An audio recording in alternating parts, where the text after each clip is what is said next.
দেশৰ স্বাৰ্থত জনসাধাৰণৰ স্বাৰ্থত কাম কৰিবৰ বাবে গুৰু কৃপা একান্তই প্ৰয়োজন আৰু গুৰুৰ বাণীৰে উদ্বুদ্ধ হৈ আমিও চেষ্টা কৰোঁ জনপ্ৰতিনিধি হিচাপে মানৱ সেৱা কৰাৰ কামত নিষ্ঠাৰে আত্মনিয়োগ কৰাৰ নিমিত্তে ইয়াৰ বাবে গুৰুসকলৰ কৃপা লাগে আশীৰ্বাদ লাগে তেখেতসকলে দিয়া আশীৰ্বাদ কৃপা ফলত আজি এই অভাজনে জনপ্ৰতিনিধি হিচাপে ৰাজ্যৰ লগতে কেন্দ্ৰৰ বিভিন্ন পদবী যোগেদি মই জনসেৱা কাম কৰাৰ সুবিধা লাভ কৰিছোঁ ইয়াৰ বাবে নিশ্চিতভাৱে অসমৰ জনগণে যিখিনি মৰম চেনেহ দিছে অতদিনে মই সদায় তেখেতসকলৰ ওচৰত চিৰকৃতজ্ঞ আৰু এইখন সমাজৰ বাবে ভাৰতবৰ্ষৰ জনগণৰ বাবে নিষ্ঠাৰে আগন্তুক দিনত কাম কৰি যাবই লাগিব আৰু ইয়াৰ বাবে সকলো সময়তে গুৰুসকলে যিবিলাক দীক্ষা দিছে সেইবিলাক দীক্ষাৰে আগন্তুক দিনত সেই অনুভূতিৰে শ্ৰদ্ধা ভক্তিৰে মানৱ সেৱা কৰিবই লাগিব নিষ্ঠা সহকাৰে ইয়াৰ বাবে যিমান কঠোৰ পৰিশ্ৰম কৰাৰ প্ৰয়োজন সকলো কৰিব লাগিব আৰু সমাজখনক একতাৰ বান্ধোনেৰে মিলাপ্ৰীতিৰে শক্তিশালী কৰি তুলিব লাগিব আৰু সমাজৰ অশুভ শক্তিবিলাক নাইকিয়া কৰি শুভ শক্তিক উদগনি দিয়াৰ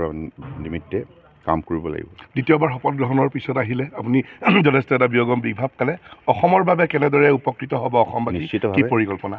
উত্তৰ পূৰ্বাঞ্চল অসম তথা উত্তৰ পূৰ্বাঞ্চল ব্ৰহ্মপুত্ৰ আৰু বৰাকৰ লগতে প্ৰায় আমাৰ 19খন ইয়াতে ৰাষ্ট্ৰীয় জলপথ আছে গতিকে ৰাষ্ট্ৰীয় জলপথবিলাকৰ শ্ৰীবৃদ্ধিৰ বাবে ইয়াৰ যোগেদি যাতে যাতায়াত ব্যৱস্থাটো কম খৰচত আমাৰ মালবাহী জাহাজে হওক যাত্ৰীবাহী জাহাজে হওক বা পৰ্যটনৰ বাবে ৰিভাৰ ক্ৰুজে হওক কম খৰচত যাতে অহা যোৱা কৰাৰ ব্যৱস্থা সুচল কৰি তুলিব লাগিব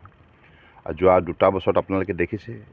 এই অভাজনে দায়িত্ব লোৱাৰ পাছত মাননীয় প্ৰধানমন্ত্ৰী নৰেন্দ্ৰ মোদী ডাঙৰীয়াৰ নিৰ্দেশত আৰু তেখেতৰ যিখিনি অসম তথা উত্তৰ পূৰ্বাঞ্চলৰ প্ৰতি যিখিনি তেখেতৰ শ্ৰদ্ধা আছে আন্তৰিকতা আছে সেইবাবে এই অঞ্চলৰ ক্ষীপ্ৰ উন্নয়নৰ বাবে তেখেতে সকলো সময়তে যোৱা 10 বছৰ নিষ্ঠাৰে কাম কৰি আহিছে আমি সকলোৱে দেখিছোঁ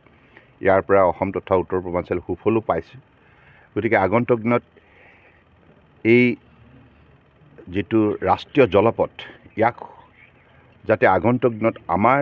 উঠি অহা প্ৰজন্মই বেপাৰ বাণিজ্যৰ লগতে সামাজিক সম্বন্ধ নদীৰ ইপাৰত থকা লোকৰ সৈতে সিপাৰত থকা লোকৰ মাজত সাংস্কৃতিক আৰু ইয়াৰ উপৰিও অন্যান্য সামাজিক যিটো সম্বন্ধ শক্তিশালী কৰাৰ যাত্ৰাটো নিশ্চিতভাৱে এই জলপথে গুৰুত্বপূৰ্ণ ভূমিকা পালন কৰিব আৰু আগন্তুক দিনত ৰিভাৰ যিটো টুৰিজিম যিটো ৰিভাৰ ক্ৰুজ ইয়াৰ যোগেদি পৰ্যটন ক্ষেত্ৰতো যথেষ্ট সম্ভাৱনা আছে ইয়াৰ যোগেদি উঠি অহা প্ৰজন্মক আমি দক্ষতা বিকাশ ঘটাই যাতে ভৱিষ্যতৰ দিনত ইয়াৰ যোগেদি কৰ্মসংস্থাপন দিব পাৰি উপাৰ্জনৰ নতুন নতুন পথ উদ্ভাৱন কৰিব পাৰি গতিকে সেইখিনি কামত আত্মনিয়োগ কৰা হ'ব আমি আপোনালোকৰ সহযোগিতা বিচাৰিছোঁ আৰু আপোনালোকে যেনেধৰণে পূৰ্বতে সহযোগিতা আগবঢ়াইছে মোৰ দৃঢ় বিশ্বাস আগন্তুক দিনত আপোনালোকে তেনেধৰণে সহযোগিতা ৰাস্তা দুইটা একেবাৰে শোচনীয় অৱস্থা এতিয়াতো বানপানী হোৱাৰ কাৰণে বৰষুণ দিলেতো ৰাস্তাটো বেয়া হৈ যায় নিশ্চিতভাৱে এইবিলাক কথা ভৱিষ্যতলৈ মেৰামতিৰ বাবে চেষ্টা কৰিছোঁ যিকোনো খবৰৰ বাবে যোগাযোগ কৰক আমাৰ এই নম্বৰত 7099017330 আৰু 7099017110